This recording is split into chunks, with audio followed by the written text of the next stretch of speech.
Paul Fessler. Right now, Coach, we're going to open it up to your post-game statements.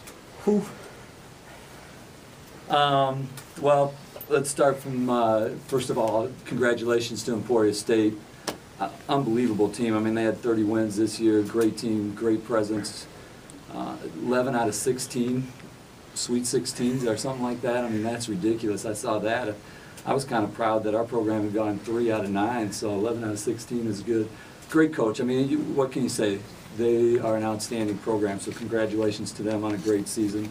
There's nothing you can say. I know it hurts for them. Harding University should be very proud of their athletic department of how this event was run. In the community, we've just had a great time, been welcomed wherever we went, every restaurant, come here, it has been easy. You coaches have issues and everything was low maintenance here, you know, so that's greatly appreciated.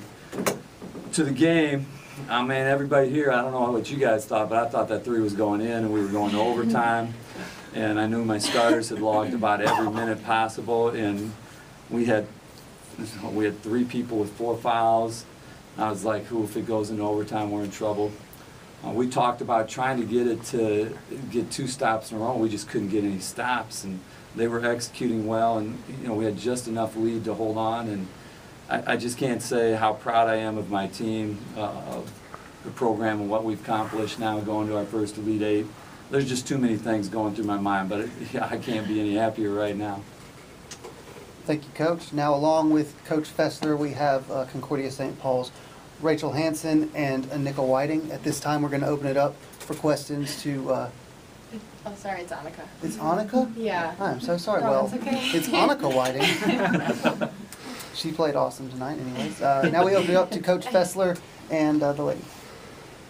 Coach, as it turned out, you know, you guys get up to a pretty good lead there in the second half. It boiled down to about a 4 or 5 minute stretch in the first half where you guys had a 6-0 run and they weren't really able to get anything offensively. How big did that little span of, I don't want to call it dead ball, because neither team really had much consistency at that stage? You know, I think it was really important. What it really gave us was a lot of confidence that we were doing things right. You know, we were getting some stops and then we were getting some shots up there. We were scoring when Carissa didn't really get rolling in the first half. So I think it gave us confidence going into the halftime that we got that little boost, we had that lead. Plus, if your players log heavy minutes, it's nice not to have to play catch-up. So we started with a little bit of a bonus coming out of halftime. Anika, talk a little bit about going up against Marissa Quick. I know maybe some of the other teams you guys faced haven't really had a real big, but did that help you, you know, having someone about your size to kind of go up against? I know both of you seem to kind of almost offset each other really well there in the paint.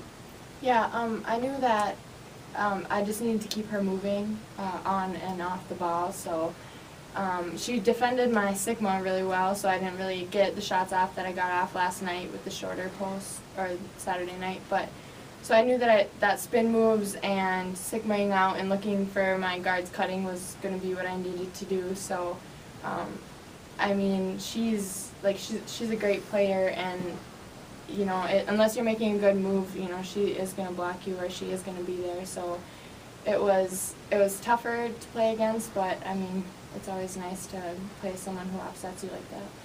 And talk a little bit about the last 5 minutes. You know, Emporia State starts creeping back and shooting their way back in there. Did that kind of send you gals into a little bit of a alarm, a little bit of urgency? Hey, look over shoulder, here they come.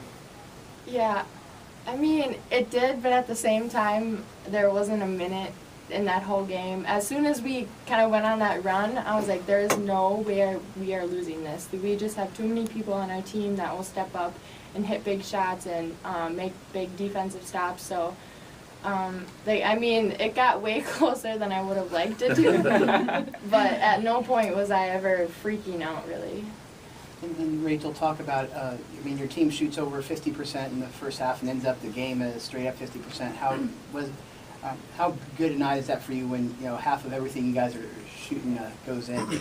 That's a really good night for us. I mean, we had our struggles earlier in the year getting the ball in the basket, so to just have it to all come together at this time is a really special moment for us.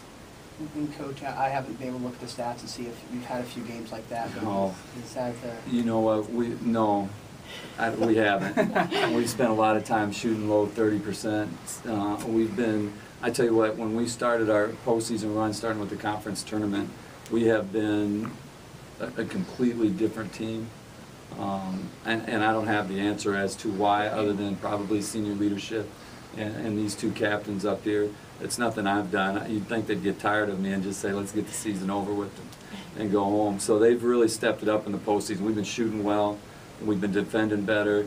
We're rebounding a little bit better. I mean, we've just been really, really good in the postseason. There's no other way to explain it. And just so proud of what they've done and the way they've stepped up in the postseason. I mean, they rise to the occasion. They recognize the moment and have risen up and taken on the challenge and enjoyed the opportunity.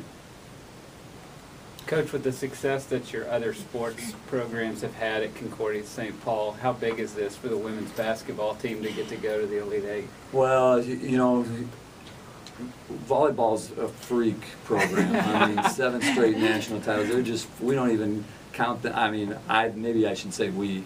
I don't even look at them as part of our athletic department, because if you move them out of there, women's basketball has been the most successful sport in the athletic department, but it just looks mediocre compared to them. They're amazing. So it's nice to put one of those regional championship trophies. We got a lot of conference trophies in there, but nothing from the NCAA. And third time's a charm, I guess. This is our 3rd Sweet 16. I think that's, you know, I suppose I'll wait until the 3rd one. I mean, I was anxious. But I just think, you know, the biggest difference is, you know, we go back home and get to celebrate it, and I get to put one of those there. The volleyball coach is a great guy, so I get to say a little bit of something to him. And at this time, that now concludes our post-game interviews with Concordia